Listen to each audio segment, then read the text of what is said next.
is Adobe's big bet on the Indian market, and why are you betting so big on this market? Well, fundamentally, we believe that everybody has a story to tell. And if you can enable these people to tell the story with applications with the power and precision that they want, as well as ease of use, then we're delivering some value. Right. You have 1 billion creators here in India, and we want every one of them to use Adobe products. Right. And we also have an incredibly talented set of creators. If you think of the film industry and how India has dominated the world scene, we want every one of them to create more using our products. Right. And, I think the last time you spoke to us last year, we were talking about, AI, how Adobe is integrating AI. As things stand today, how far have we come in terms of using AI as a tool to enhance creativity and productivity for the tools that you have, like a Photoshop, like the Acrobat Reader, etc. How has the growth since then been? I think the team at Adobe has done an absolutely incredible job of incorporating AI. Let me give you a couple of examples. There are trillions of PDFs around the world, and if you can have a conversational interface with a PDF and ask questions and compare the PDF you're reading to another PDF, that immediately enhances all of the knowledge management in an enterprise. Right. So some great value delivered through AI Assistant, thrilled with the adoption that we've seen.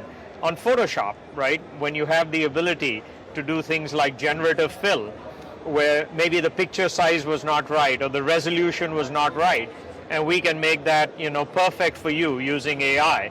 What the mind imagines, we want to be able to do it. And so that's another great example. And then, in video, we recently showed at the National Association of Broadcasters show. Let's say you had an actor and you didn't have the actor available to change a voice or to be able to extend a scene. Now you can do that through AI. And so the immediate benefits are obvious. But I think the most important one is most people have a fear of a blank screen. And the way to converse or have a prompt to start the creative process is so much more natural. Right. And the fact that we can allow you to do that and we can get inspiration from either a template or somebody has created a piece of content, that I think is immense value. And how are you seeing users adopting to these tools, right? And can you give me a sense of how that adoption's been in India also? Because you've said we have 1 billion people here or more. How's that response coming from India also? Where does India stand in all of this? Well, the response from India has been amazing, and I'll tell you a story that sort of reflects. When we were first introducing Firefly, we were looking at the traffic and where the traffic was coming from. And there was an incredible amount of traffic from India. Yeah. And then one week, the traffic suddenly subsided, and the team in the US wasn't sure what it was.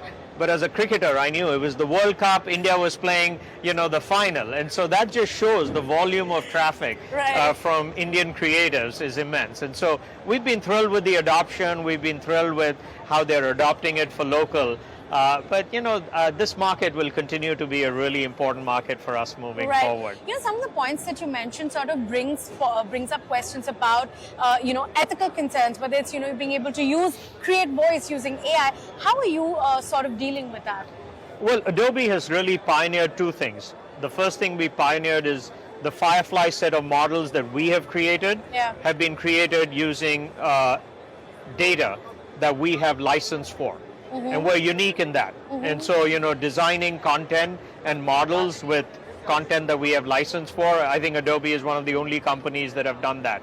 And then the second thing is through the Content Authenticity Initiative, right. We're enabling distributors of content such as CNBC to actually say, we can digitally sign our piece of content. And so you get the right attribution and content provenance is known. So I think in both those areas, Adobe has really pioneered not just creation of innovative applications, but taken our responsibility to do it in a differentiated way very seriously. Right. So, in closing, I just quickly want to touch upon the kind of innovation that's happening everywhere, right? So how do you view the competitive landscape for you? Because you also have competitors like Canva that are doing very similar things and they're growing, and also given the larger macroeconomic scenario in the world right now, with a lot of, regulations probably coming up with respect to AI and, usage of AI technology from the US to the world, how do we navigate the situation?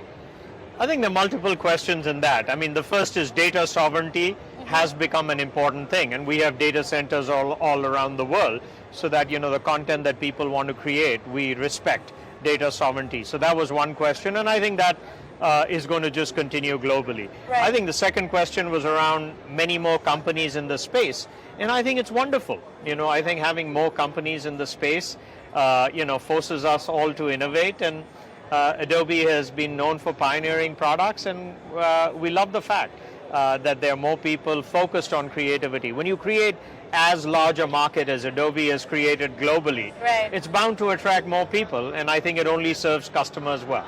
So you're not worried about the regulatory part globally? Last question. You're not worried about the global regulatory, how the regulations could change, or what the U.S. administration could put in as it looks to protect technology within the U.S.? We've actually been a pioneer of AI ethics, and actually working with governments all around the world, whether it's in the US, whether it's in the UK, France, India, to share the best practices of how they should think about regulation, where regulation is important, how it's ethical, and how you take that responsibility. And so this is an evolving space, and we're honored to participate with governments all around the world. Right, wonderful. Thank you so much, Mr. Narayan, for the time and for speaking to CNBC-TV18. Thank you. Thanks for having me. And coming up on